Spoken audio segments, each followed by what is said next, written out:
Coming up on the Weekend Kickoff Show, Week 2 rolls out the red carpet. #1 Nebraska welcomes Michigan State to the Heartland as the Huskers begin their drive for three-peat. It's Week 2 for #2. Peyton's place could spell trouble for the West Coast Bruins. Week 2 equals Year 7 of Thursday night college football. The Irish venture south to take on Vanderbilt with a rebuilt defensive line. Will meet their player of impact, Melvin Dansby.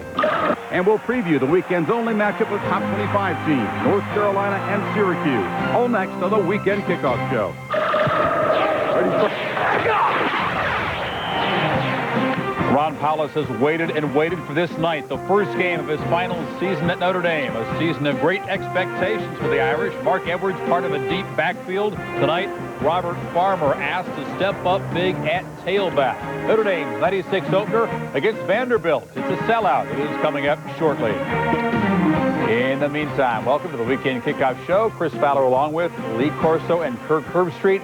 Huge insight from these guys and bold predictions coming up before we get to game time in Nashville. As the rest of the college football world chases Nebraska, the Cornhuskers chase history. Now, the current Cornhuskers were in diapers the last time a team even had an opportunity to win 3 consecutive national titles back in 1980. The last time the Huskers embarked on this quest, 72, they were derailed quickly. They lost the opener to UCLA. It was Osborne's last year as an assistant coach there. Osborne, as you might imagine, preaching caution. Talking about a title or something that might happen 3 or 4 months from now is kind of meaningless right now, other than maybe just to make them aware of an opportunity. We talk about it, but it's something that's in the back of everybody's head, and we'd like to be a part of history. And we won more, 36 games in 3 years. No team's ever done that. And then, and now we're going for another goal. We're going for another piece of history, a 3rd national championship. And it's something we'd all like to accomplish. And even though we don't discuss it openly all the time, it's something we're all thinking about. Winning even 2 consecutive national championships is amazing. Only 8 of the teams have had a chance to do it. That Army team in 46 spoiled by Notre Dame. Alabama's team in 66, their three-peat bid, they were 11-0. They did not get the title from the pollsters, however. Nebraska, we talked about the last time they had a chance to do it. Oklahoma did not come through in 76. Alabama did not do it in 1980. And now it is Nebraska, and their quest begins with a home game against Michigan State. Now, as the Spartans freshman last week, Cedric Irvin, 4 touchdowns. Now, against this Nebraska defense, he will not have to face Terrell Farley, the suspension of the linebacker, but Terwilliger steps in. He started 6 games last year. He's fine, and they still have plenty of athletes there. Let me tell you, that Irwin ran against Purdue. That's not Nebraska. Nebraska, one of the main reasons they won a national title last year was because of their great speed on defense. And I talked to Charlie McBride, the defensive coordinator of Nebraska. He told me this defensive team in Nebraska is even faster, if you can believe it. And they're led by Jamel Williams, the outside linebacker. Now, Jamel is number 28. He plays strong side linebacker. He's from Maryville, Indiana, where he played strong safety. There he comes on the blitz with a 4.4 speed, and he got that good blitz against Florida last year. Now, Nebraska led Michigan State 23-10 in the 3rd quarter, and they scored a couple of touchdowns, and Michigan State quit last year. But this is a better Michigan State team. Better, but Nebraska's better. Nebraska wins this game, but not by the 5 touchdowns that some of the experts think, my friend. Close. I think you look on the other side of the football, and the story for Michigan State is the way they shut down Purdue. They got all over quarterback Rick Trefsker, and they brought a lot of pressure. They did it a number of ways. They brought it from the outside with the secondary, also brought a linebacker here, Ike Reese. What's interesting here is Nick Saban, who's spent a lot of time in the NFL. He's playing zone behind it. So you bring the secondary, you bring the linebacker blitzes, you play zone behind it. It is done to confuse the quarterback. Trefsker had a rough day all afternoon long. Now you're playing a team with superior skill. Talked to Nick Saban earlier in the week, and he stressed to me that, you're playing a team with multiple personnel sets. They can come at 4 wide, sometimes a full house backfield. It's tough to implement this same defensive style that they were successful with last week against Purdue. Plus, guys, that kind of skill with Nebraska, it is tough to be able to do that. But look for Scott Frost, first career start. They're going to come after him. That's right. They were a great 3rd down defense against Purdue. The problem against Nebraska, forcing the Huskers to even get to a 3rd down play. 532 yards rushing in last year's game.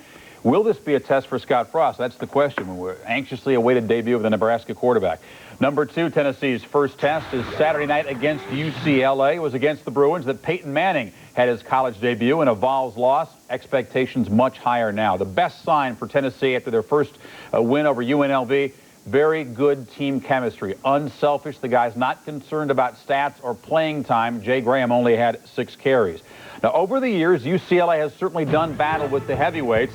They have not beaten a top 10 team out of conference in the 90s, but they have come close. At one point lost to Nebraska back in 1993. This is the debut for UCLA coach Bob Toledo. This game in Knoxville might also be the reason Barnett and Neuheisel turned the job down. No question. I talked to Bob this week, and he was very enthusiastic. But let me tell you one thing. He was really concerned about the Tennessee crowd noise. So he put in what they call the whisper drill. Instead of the loud speakers and all that noise, they speak real softly, concentrating, making the offensive line focus in on the snap count. Now, he'll have signals to the wideout. He'll have signals to the running backs. But that's all good stuff that help the offense. Nothing helps the defense. Tennessee scores and wins big enough to make some people real happy. Whispering, huh? Whispering in the huddle. Real quiet. It's not going to matter what they do as far as this weekend's game is concerned. We know about Tennessee, the way they're able to score points. They're stressing defense this year. They've really made some adjustments to solidify the middle of that defense where they had problems last year. They got Jason Parker back from a year's suspension, which will help them at free safety. Continuing up the middle, they have moved Billy Ratliff from defensive end to defensive tackle to 3 technique because he's beefed up, still has the quickness. And Ty Hines, probably one of the best inside linebackers in the entire Southeast Conference. What that's going to do for Tennessee, and it enables them to bring in the speed from the outside with the middle, the strength. That's too much defense for UCLA. 2 words for UCLA to get used to. Rocky Top. You're going to hear it all afternoon long. Big question, the offensive line. Peyton Manning was not touched against UNLV. That was UNLV. Now, tonight, just up the road from Rocky Top, a promising season opens for Notre Dame. Mindful that they fell in last season's opener against Northwestern. The Irish have a beefed-up defense. They have some new faces on offense. For more on that, let's go down to Mike Patrick and Mike Gottfried at Vanderbilt Stadium. Thank you, Chris. Notre Dame is going to be without its starting tailback tonight, Randy Kinder. He pulled a muscle in his leg in practice earlier this week. So they're going to start Robert Farmer, who was so productive in the Orange Bowl game last year. But Mike Farmer is not the only guy we're going to see back there either. No, Mike, Autry Denson's going to be back there also. Now, Autry Denson gained 695 yards last year as a tailback. And then the coaches talked to him about making the move. He wasn't sure whether he wanted to make the move, but he said, what's best for the team? Here you see him running the football. He has good moves, and he's a power-running tailback. But what Notre Dame likes best about him, he's got good hands and can be a good receiver. And Lou Holtz wants him to carry the ball and touch the ball 15-plus times tonight. He'll be operating tonight against the Vanderbilt defense that they think is very, very good, and the defense will have to carry them this year. That's the story from Nashville, Chris. Let's go back to you.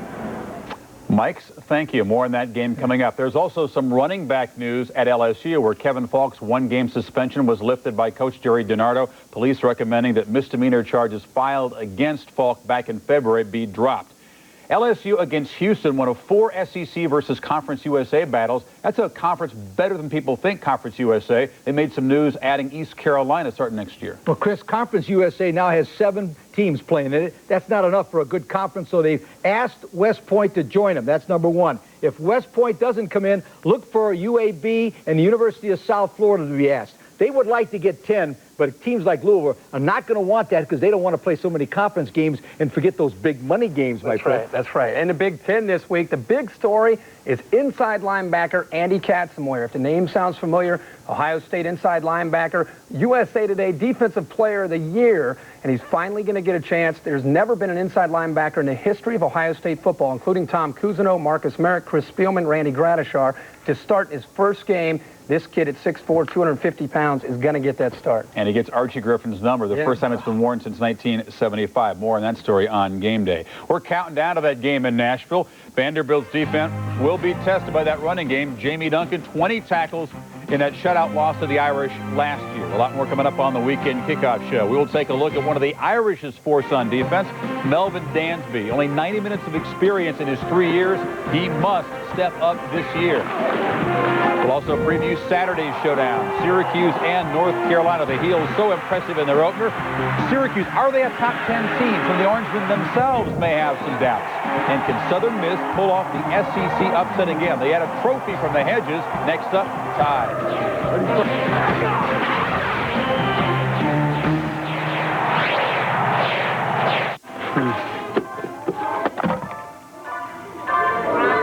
We're out of here. No, please keep your hands on the card. We'll come back for that later. That one needs batteries. You're going to get Daddy in trouble. Excuse me? No, that one definitely has too many parts. We got to go.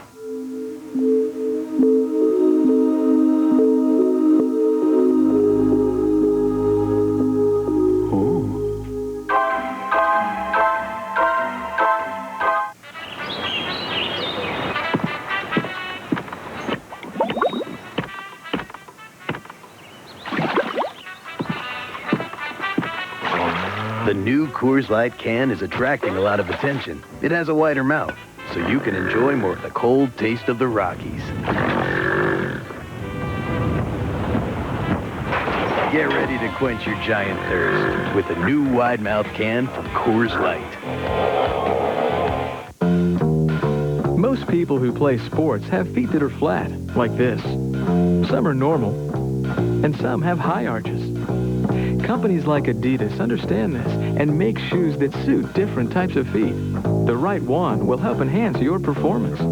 There's just one problem. Which shoe belongs on which foot? Nobody knows the athlete's foot like the athlete's foot. See the latest from Adidas at the athlete's foot now. There are enough things in your life you have to wait for.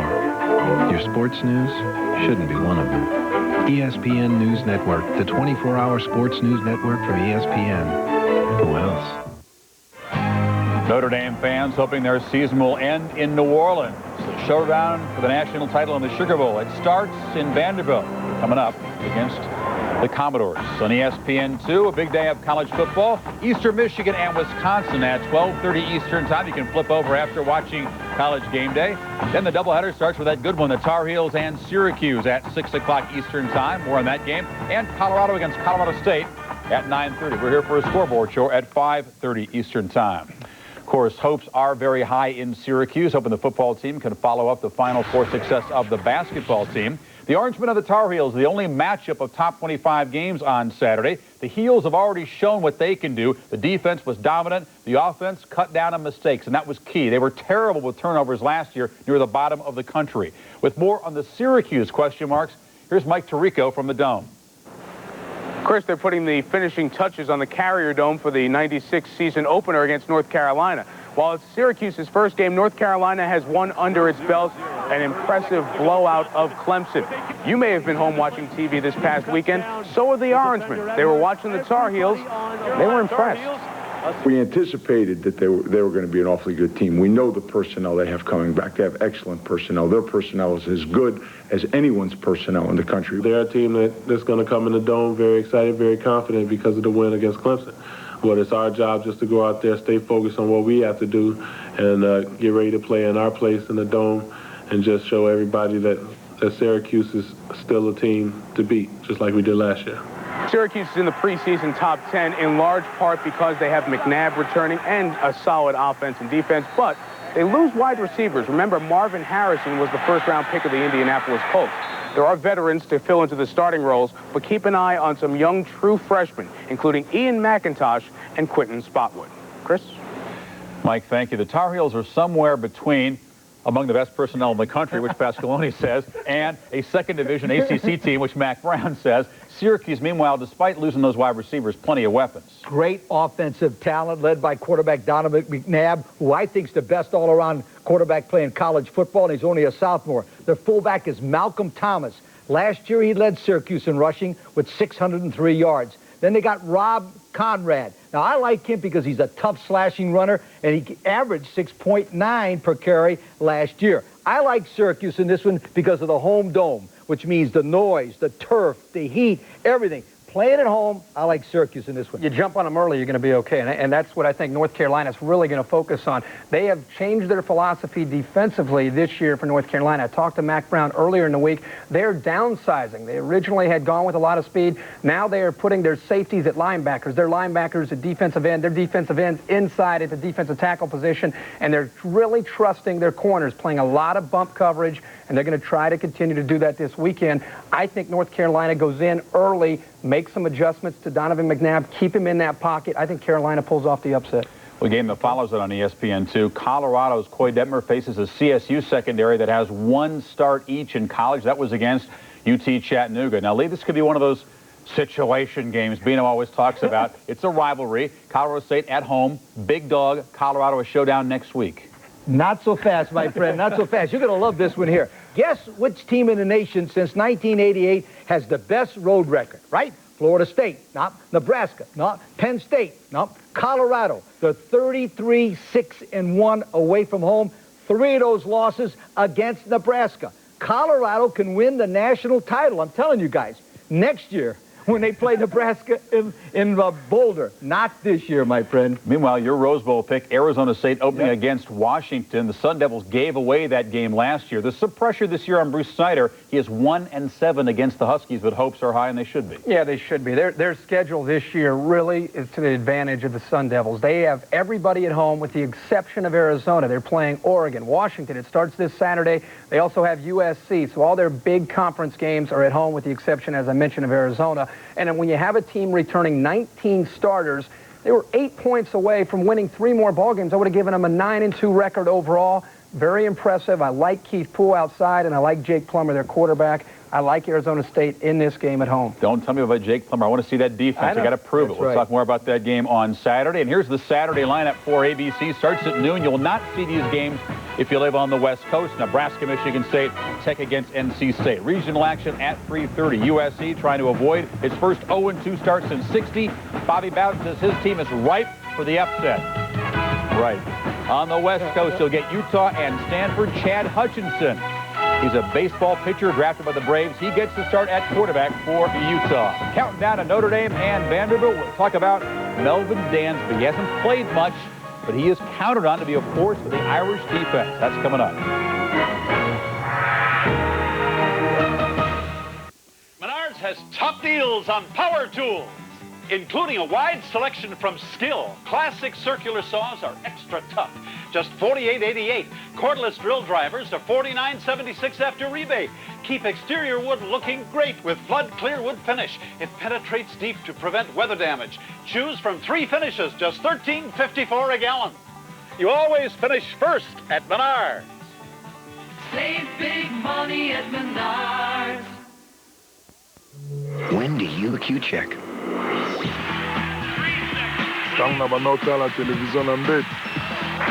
Beautiful in every imaginable size. During the Emmy. And the winner is... You deserve to treat yourself. It's elegant during Lane's videos. You can make your own great videos with this camcorder. During rabbit season. Got a minute? Do a Q-check. Check out what's new on QVC. To wear a hat identical to the one Vince Lombardi wore. He begs his father to let him wear a different hat because all the kids at school are beating him up. And even some teachers. Dad, God love him, responded with a quote from Lombardi himself. Football is a symbol of what's best in American life. It's a symbol of courage and of stamina. To this day, Chris still has no idea what that quote has to do with kids beating the bejesus out of him. During an injury-plagued career, Melvin Dansby has made hundreds of great plays, almost all of them in practice. Now he must step up and prove that he can be more than a workout warrior. Ivan Maisel profiles this guy who must go from workout warrior to dominant defender. He has a body built for a weigh-in, 6'4", 290 pounds. Melvin is, he's unbelievable. He's big. But Melvin Dansby has a chance to really be special. Yet in 3 years at Notre Dame, Melvin Dansby has only played 90 minutes on the field. How can a senior with so little playing time be counted on for so much? We had Quentin Coriat at A&M that was ineligible for his first 2 years at A&M, and you watch Quentin Coriat practice for 2 years, and you knew that he, once given the opportunity to play in games, that he would be something special. it's a little bit of that same thing with Melvin. Born and raised in Birmingham, Melvin Dansby spurned defending national champion Alabama and the Auburn Tigers to sign with Notre Dame. Now, back home, that's like turning down Coke and Pepsi to sign with a root beer. They had one guy, and he'd come to me, and he was like, well, son, I know you're going up there with those Yankees, but I tell you what, I'm going to pray to Bear Bryant to forgive you. After 2 seasons as a special teams player and a backup, 1995 was supposed to be Dansby's year. He locked up a starting job in spring practice until the last day. An offensive tackle landed on his back. It was a play like any other. Felt weakness all over, and all of a sudden you feel tingling in your fingers again. And that was like the most relieving thought, because I'm looking up at the clouds like, wow, those clouds are really pretty. Now it's time to really get up, and all of a sudden I couldn't feel anything. Dansby suffered a herniated disc in his neck. He underwent surgery and couldn't work out for 6 months. His weight fell 50 pounds. His self-esteem fell to 0, especially after the Irish lost their opener to Northwestern. You just feel helpless. You can pretty much just imagine yourself watching somebody drown, but you don't know how to swim. A year has passed. Dansby has rebuilt his body so well he weighs 35 pounds more than when he got hurt.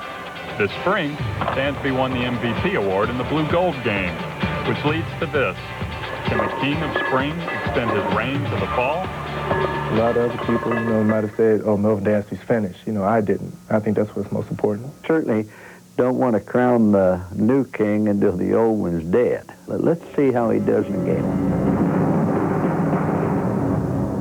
We're looking forward to seeing Melvin Dansby playing the ball game, Coach Holtz might say.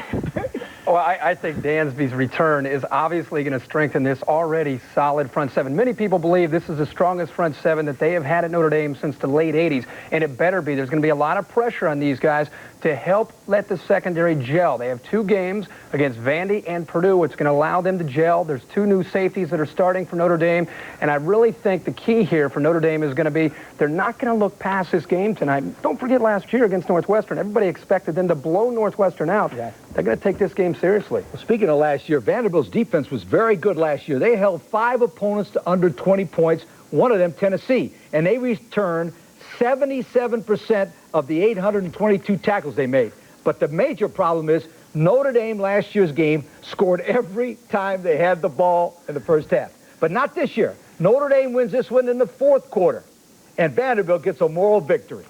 Yeah, Notre Dame, not one of those teams Vandy held under 20 points last year, we have to point out. Kickoff is coming up. We'll talk about the Crimson Tide. Can they avoid the upset as they take on Southern Miss in Birmingham this weekend? That's coming up.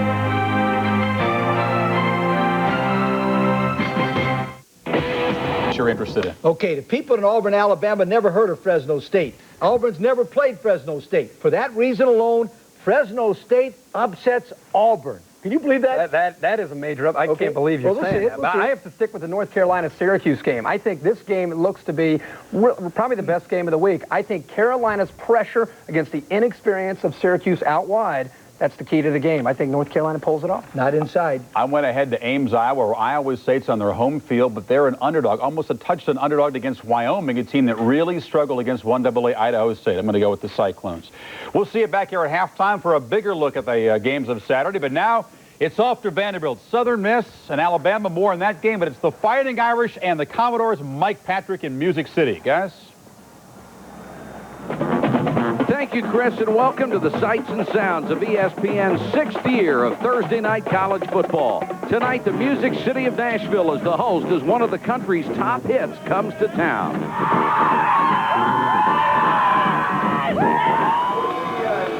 Number 6, Notre Dame returns an arsenal of offensive weapons. Quarterback Ron Paulus guides the aerial assault, while a diverse ground attack punishes in powerful bursts and dazzles with speed and grace. A potent front seven returns defensively, looking to brand its mark on anyone in sight as the Irish try to rejoin the nation's elite. Here come the Commodores to a standing ovation from 42,000, the largest crowd in history here at Vanderbilt Stadium. They're getting ready to meet the number 6 team in the nation. Notre Dame will kick off ESPN's Thursday night college football season in just a moment.